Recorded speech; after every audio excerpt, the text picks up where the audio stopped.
existem no mar.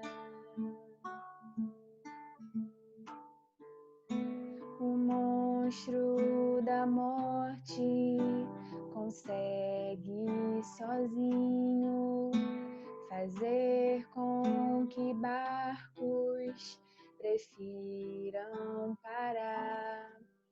Mas monstros não existem sequer nas mentiras contadas no mar. Vai, enfrenta as tormentas do além-mar. Isso as velas da coragem pra lutar e ir além. Estrelas do bem vão te guiar. Vai, que o Cristo seja a luz em seu lugar. E que o risco não te impeça de tentar ganhar o mar com instrumento que se chama ondas da vida carregam o barco atracado no tempo, não quer navegar. Naufrague em si mesmo, temendo os monstros que existem no mar. O monstro da morte consegue sozinho fazer com que barcos prefiram parar. Mas monstros não existem sequer nas mentiras contadas no mar da vida. Vai, enfrenta as tormentas do além-mar. Isso as velas da coragem na luta ir além. Estrelas do bem vão te guiar. Vai, que o Cristo seja a luz em seu lugar. E que o risco não te impeça de tentar ganhar o mar com instrumento que se chama amor.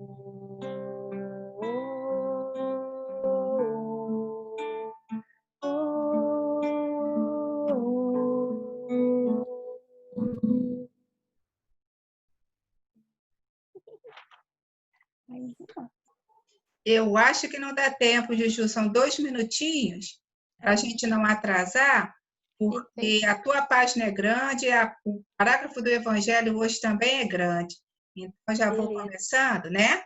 Para que a gente não se atrase, dando boas-vindas a todos que estão participando hoje aqui no nosso estudo. Tem colegas lá do Euripe, eu sempre fico muito feliz, né, quando a gente recebe os visitantes dessa casa irmã. Hoje a gente vai ter, no preparo, né, com o livro Coragem, do Chico Xavier, a Julinha mesmo, né, fazendo a leitura da página Pergunta Espírita. Eu vou dividir aqui a página só um minutinho. Tá aqui, né? Pergunta espírita.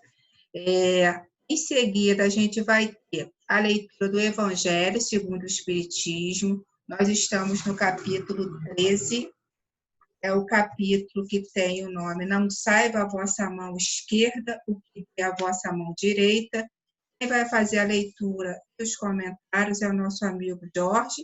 Ele vai fazer a leitura do item 4, o segundo parágrafo. Ontem a Fátima começou, fez o primeiro, os infortúnios ocultos, e hoje ele continua com o segundo parágrafo. Então, depois de ouvir essa voz linda da Julinha, eu passo a palavra de volta para ela, para que ela possa fazer a leitura e o comentário da pergunta espírita. Seja muito bem-vinda, Júlia.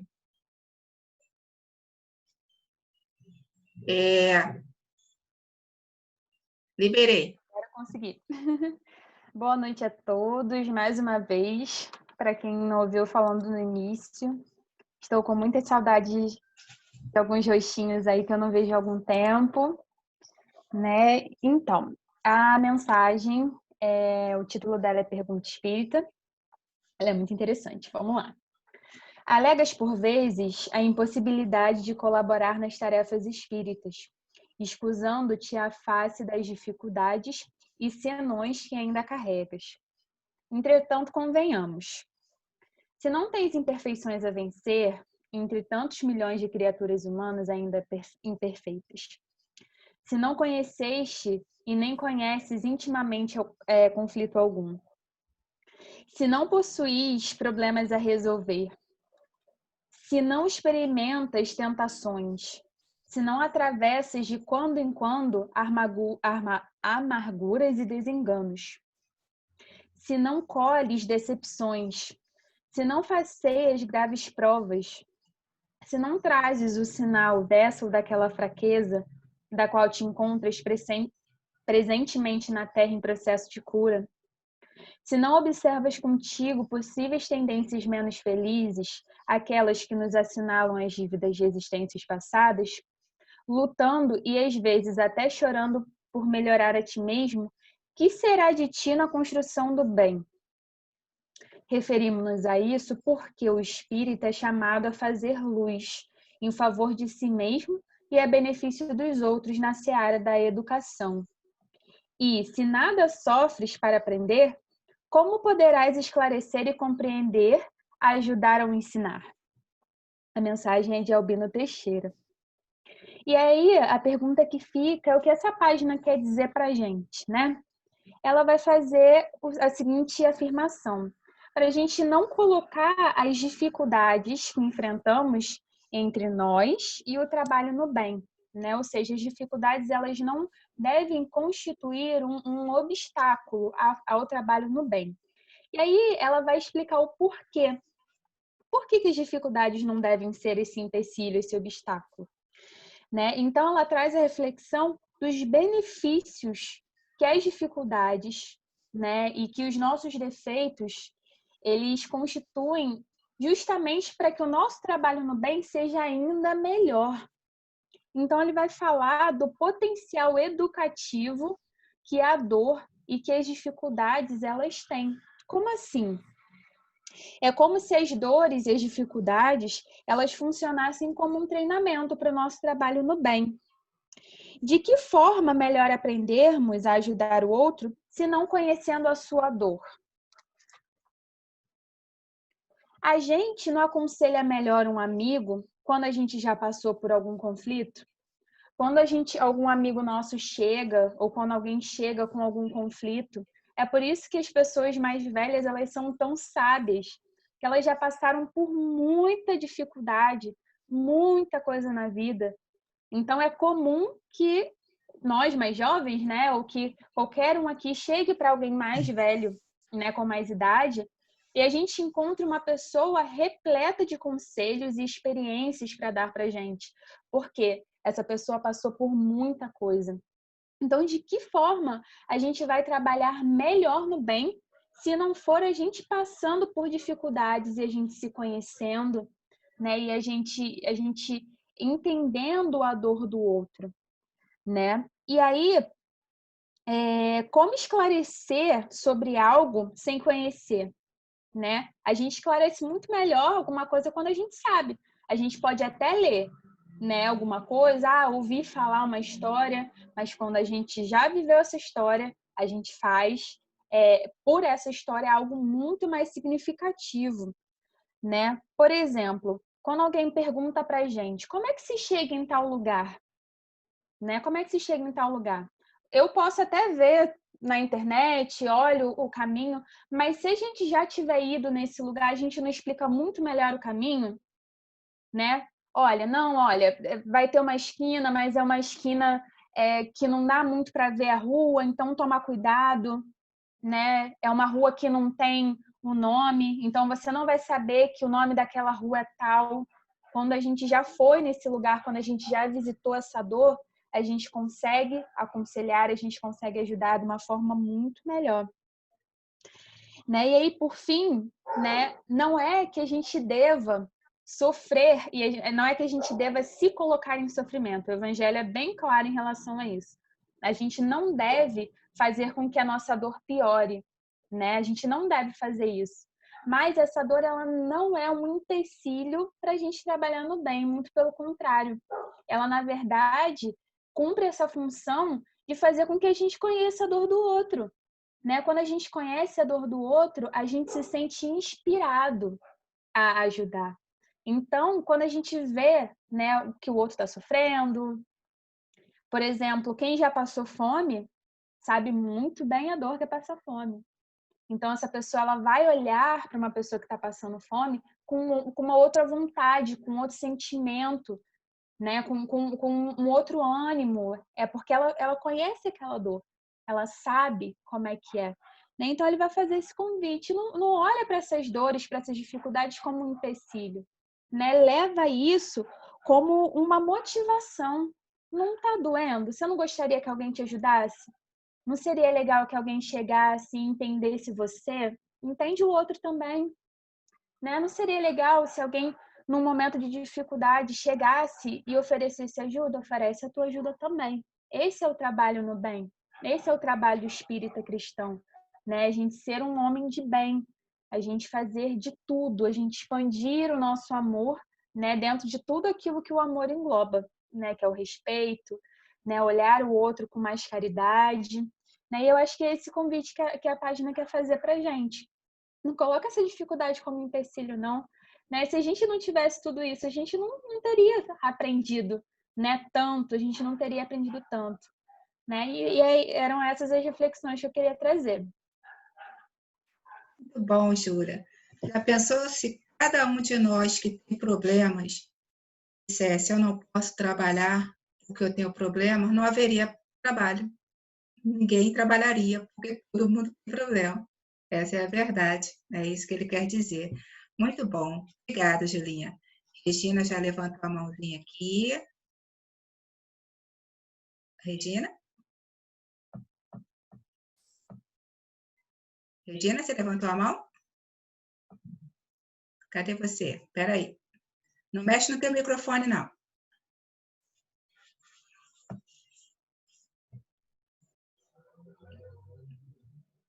Pode falar. Não, voltou. Espera aí.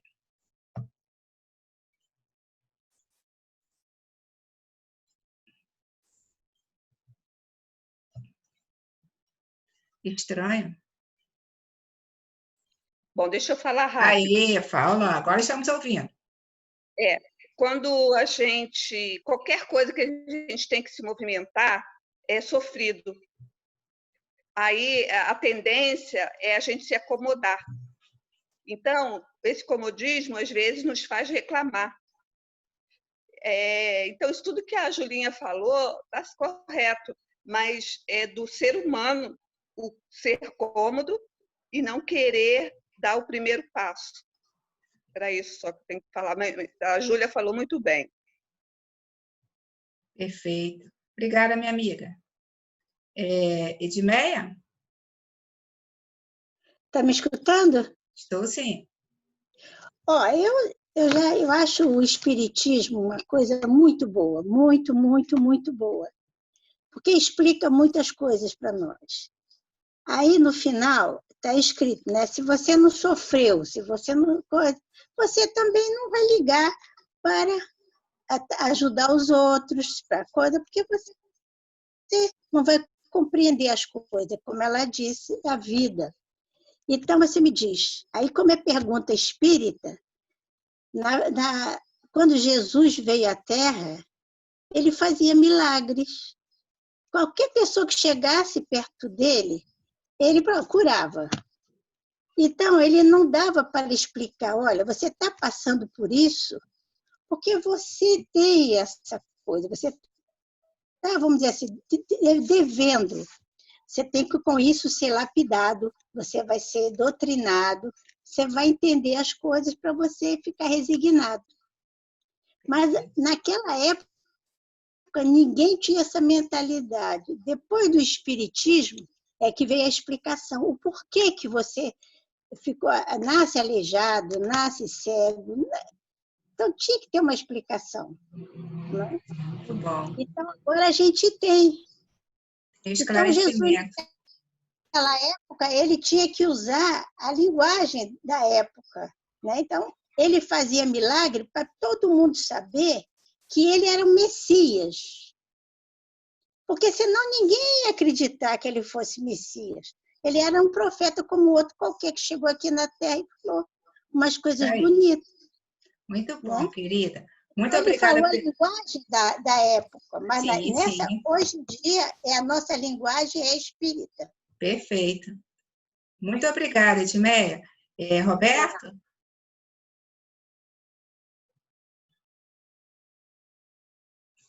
Roberto? Agora foi aqui que não estava ativando, turmão. Eu que estou ativando hoje. Oi? Hoje sou eu que estou ativando os microfones. Tá bom. Agora é que eu entendi. Eu acho que aquilo que a Julinha falou sobre a experiência, né, é fundamental. O grande problema é que nós encarnamos sem essa consciência da necessidade das experiências. A gente nasce, a gente encarna aqui e continua, vamos dizer assim, querendo a moleza, né? E, evidentemente, cada espírito tem seu estágio, né, de amadurecimento, de compreensão. E se não forem, vamos dizer, essas intempéries que a gente passa na vida, nós não adquirimos essa capacitação que a Julinha está falando. E, à medida que a gente vai adquirindo essas capacitações, você vai desejando bem, fazendo bem, vai se tornando mais sereno, espontaneamente. E, realmente, a experiência da vida que é necessária para nós chega sempre com aquela cara assim feia, né? Com aquela cara de problema, de dor, de dificuldade. Nós que somos espíritas já sabemos disso, né? E mesmo assim a cara continua ficando feia para a gente. A gente não consegue olhar para aquela cara e sorrir, né? Mas nós temos que ir tentando aí para adquirir essa experiência que a Julinha falou, né? Essa sabedoria. Muito obrigada, Roberto. Norma? Rapidinho, amiga. Rapidinho. Tem uma coisa que a Júlia falou aí que me tocou muito quando ela falou a questão da fome, né? Porque assim, eu já passei fome quando eu era criança. Então, quando eu comecei a distribuir quentinha no Eurípides, tinha vezes que eu não conseguia nem sair de dentro do carro, porque eu realmente sabia o que eles estavam sentindo, né? E isso fez uma diferença enorme. Também depois, e às vezes eu me sentia culpada de entrar no carro com ar-condicionado para ir para casa, sabe? Mas aí depois eu respirei fundo e falei, não, cara, eu tenho que fazer o melhor de mim. Eu consegui dar uma virada na minha vida, né? Mas eu realmente, quando as pessoas falam, você tem empatia, saber a dor do outro. Só sabe a dor do outro quem passa por aquilo. Eu me colocar no lugar do outro para ajudar é uma coisa. Agora, saber a dor, só quem sabe. Porque fome, gente, dói no corpo e na alma. É isso. Isso aí. Muito obrigada, minha amiga. Julinha? Vou passar de volta para você, tá? Tá? Já foi, né? Foi. Beleza. Querido Jesus, nosso mestre, que tanto nos ensina a cada reflexão, a cada leitura do seu evangelho, que nos inspira a amar, a agir cada vez mais de forma melhor, de forma segura. Nos ajude para que os nossos corações estejam abertos para as próximas reflexões que vão ser feitas, que possamos estar receptivos, tanto às energias positivas quanto aos ensinamentos, que possamos colocar as nossas vidas primeiramente e depois a vida do outro, depois exemplos externos, que os exemplos que usemos sejam nossos, que possamos aplicar em nossas vidas primeiramente, pois sabemos a importância da evolução, de lapidarmos a nossa alma para o nosso bem-estar, Mestre, para que possamos nos sentir mais leves, para que possamos nos sentir menos pesados, menos amargurados. Então, que possamos estar com o coração aberto para mais um culto, para mais um estudo. Que assim seja, graças a Deus. Que assim seja, Julinha. Muito obrigada. Passo então a palavra para o Jorge. Oi, Jorge. Ele se liberou aí.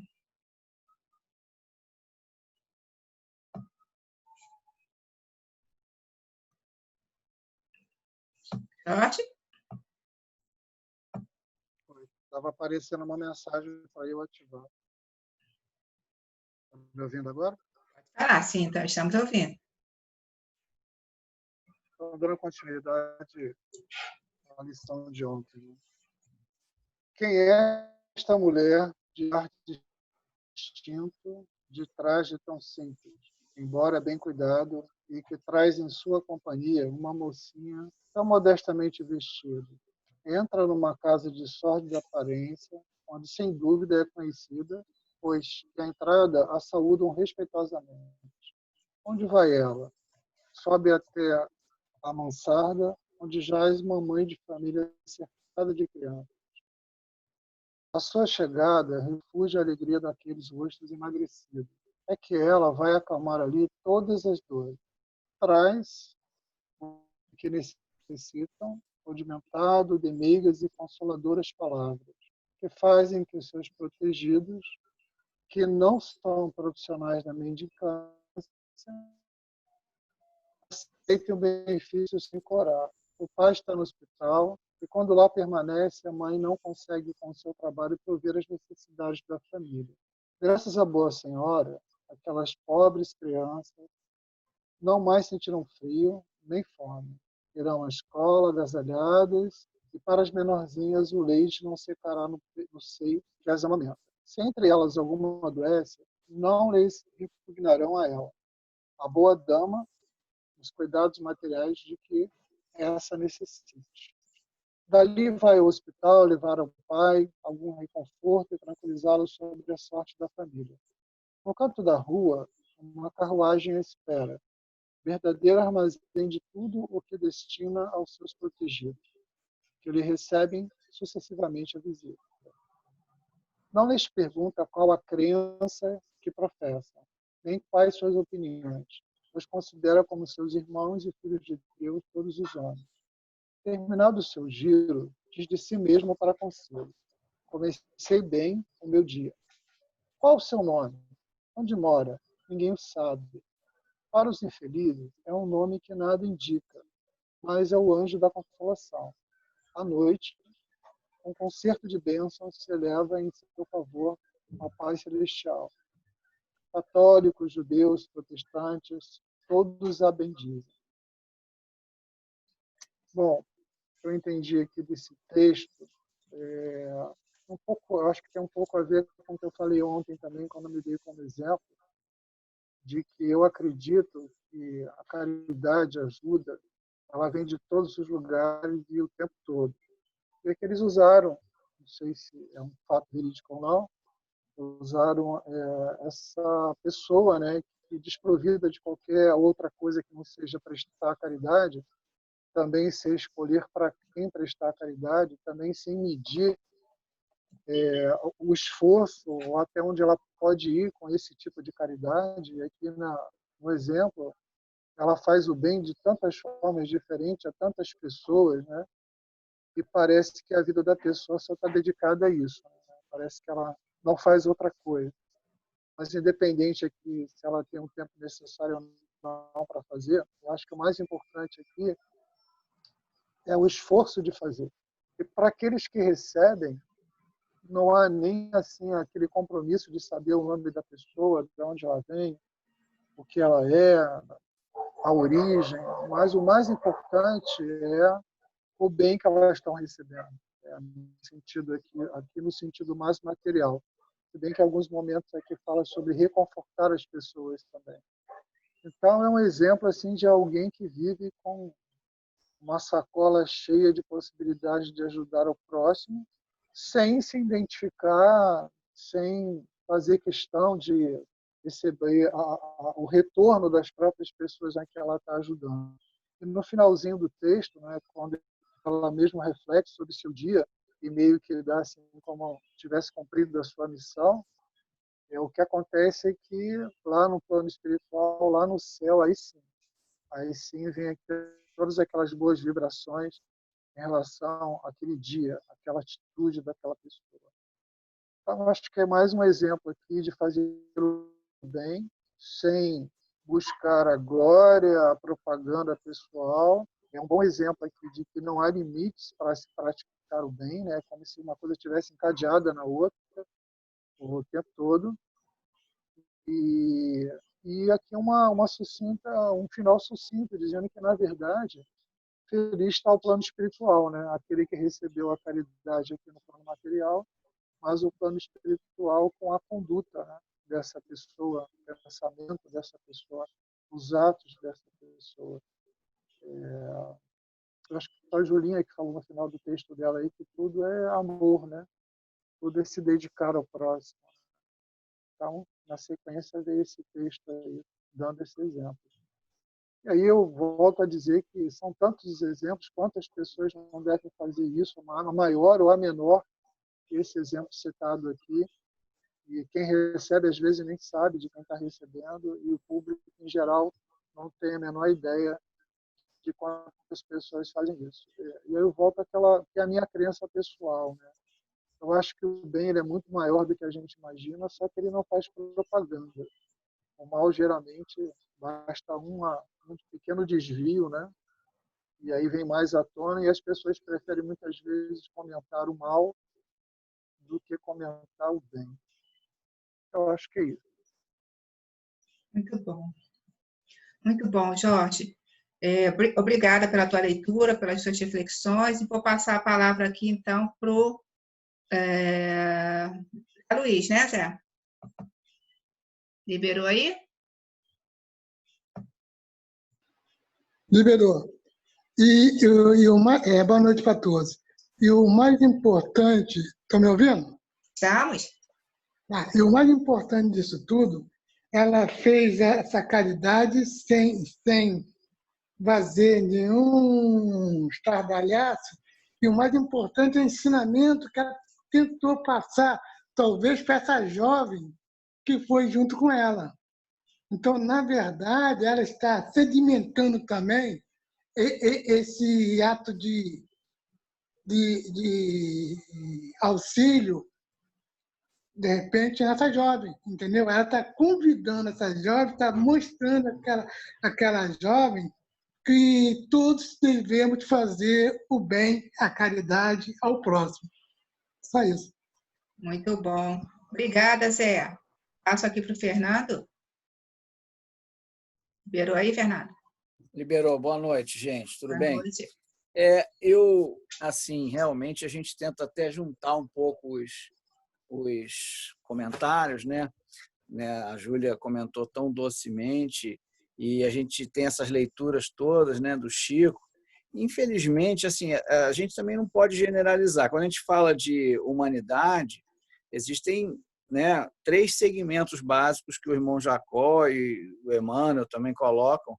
Existem os espíritos humanos que estão do instinto para a inteligência, 1/3. 1/3 está da inteligência para a razão. E somente 1/3 está entre a razão e o que se espera realmente do que seja ser humano. Pessoas, às vezes, fazem um reducionismo e generaliza. A ciência diz isso. A ciência tem muitas correntes, né? E, então, assim, tem muitos interesses, inclusive desde o tempo de Jesus e até antes dos sacerdotes.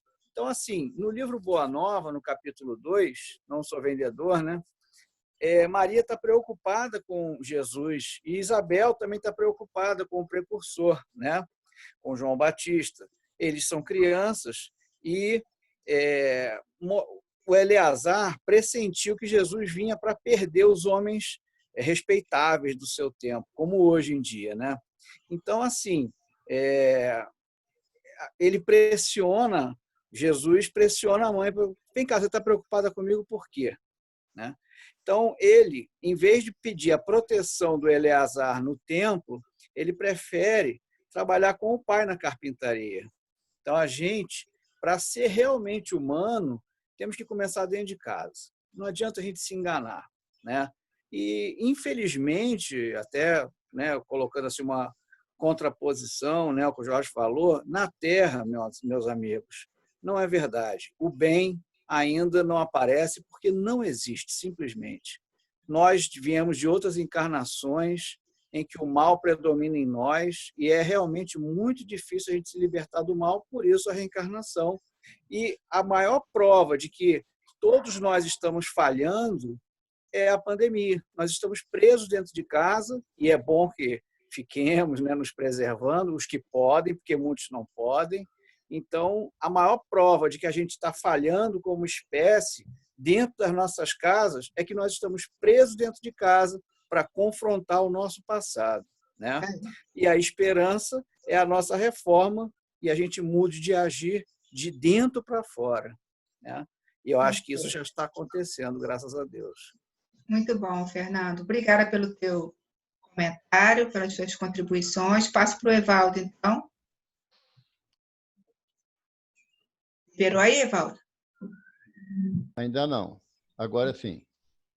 Julinha, parabéns pela explanação. Você faz a gente reviver muitos conceitos nas tuas colocações. Jesus te abençoe sempre. E só para título de elucidação, o Jorge, essa página na Revista Espírita de 1867, se eu não me engano, Kardec nomina essa mulher, que é a Condessa Paula.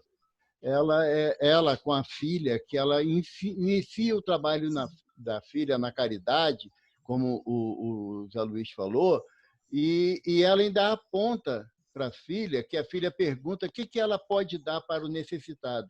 E a Condessa fala, aquilo que for teu, não aquilo que eu trago, porque eu trago o que eu tenho. Você tem que trazer do seu. Aí a caridade é efetiva, quando você dá de si próprio, e não buscando, quando a gente vai levar trabalhos meritórios, né, de levar uma cesta básica, levar uma sopa, uma roupa, muitas das vezes nós somos intermediários daquele que doou, mas não é tudo nosso. E a proposta da página é que nós busquemos os infortúnios ocultos dando de nós. Mas, lógico, que dá aquilo que o outro me favorece é o início da trajetória. E nós temos que lembrar também que a doutrina espírita é uma doutrina que representa o Consolador prometido. Então, dizendo que Jesus aposta na gente, na nossa capacidade de reformulação de conduta. Mas reformulação de conduta, não vem de graça, não. Trabalho. Obrigada, meu querido. Mário?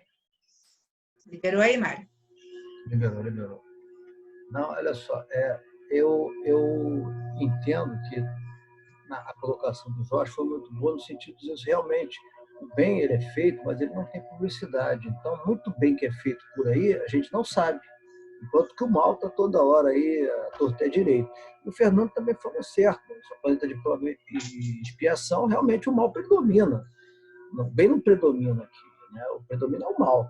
Mas, ao mesmo tempo, o bem que se faz, muito dele é escondido, como disse o Evaldo, né? Essa aqui é a realidade. E a gente fica muito feliz quando vê uma pessoa bem mais jovem, né? Com 20 anos, né? Falando direito, falando bem. Isso é muito importante, isso é muito legal. Isso, ver que a semente está sendo jogada, algumas caem nas pedras, mas algumas caem em terra fértil, e que isso é muito prazeroso. Essa situação do Zoom é muito legal, porque as pessoas estão ganhando coragem, estão falando, estão rindo, estão sorrindo, estão se colocando. É bom, é bom. Todos nós temos alguma coisa para dar. Foi como o Evaldo falou, na verdade, a maior caridade que é nossa é a caridade moral. Quando a gente não dá do nosso material, a maior caridade que a gente pode dar é o moral. A gente ajuda levando a comida que os outros deram, mas quando a gente chega lá, a gente tem que dar o nosso, né? O olhar, o abraço. Então, isso é muito bom, tá? Então, para você, Julinha, um abraço. Muito bom, Mário. Obrigada. Vou passar aqui para a Marlúcia. Quer falar, Marlúcia? Liberou aí?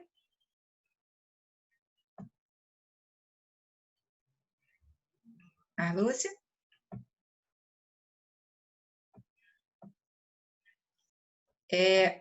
Não mexe. Oi, Adriana, rapidinho. Assim, o interessante que a impressão que a gente tem é que essa pessoa, ela realmente é uma condensa, né, de uma situação social bastante favorável, mas em nenhum momento ela delega a terceiros levar, né, o auxílio. Ela mesma leva, e junto à oferta que ela faz, ela leva palavras de amor e de consolo, né, que faz com que aquelas pessoas que recebam se sintam agradecidas e não assim humilhadas, né, por estar recebendo algo. Então, quer dizer, isso é muito legal, porque muitas vezes as pessoas têm condição de dar, elas doam, mas elas delegam a terceiro que assim faça.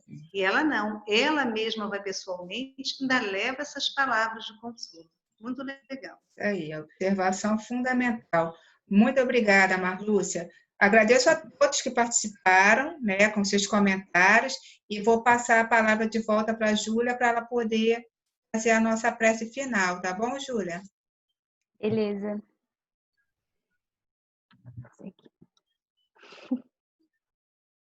Querido Jesus, estou aqui para agradecer pelas reflexões maravilhosas sobre a caridade, sobre o trabalho no bem. É sempre importante que a gente tenha contato com reflexões diversas, que a gente aprofunde, né, o nosso conhecimento sobre isso, né? Ainda temos muito a caminhar, senão não estaríamos, né, encarnados na Terra.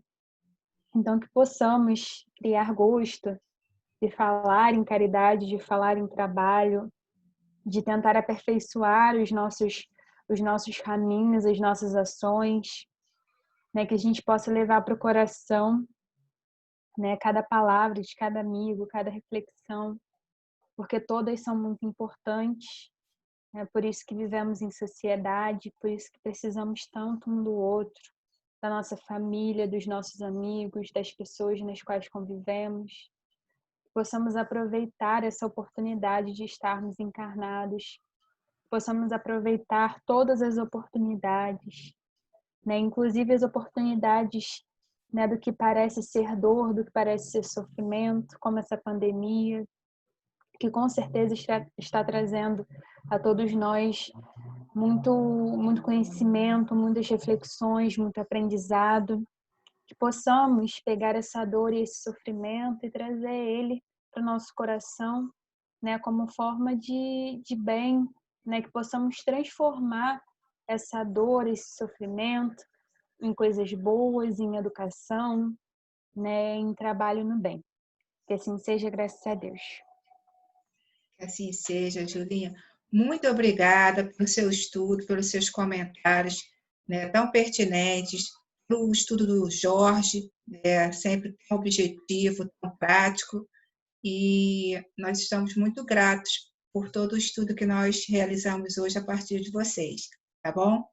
Eu divido a tela agora com todos para que a gente possa se despedir, tá bom?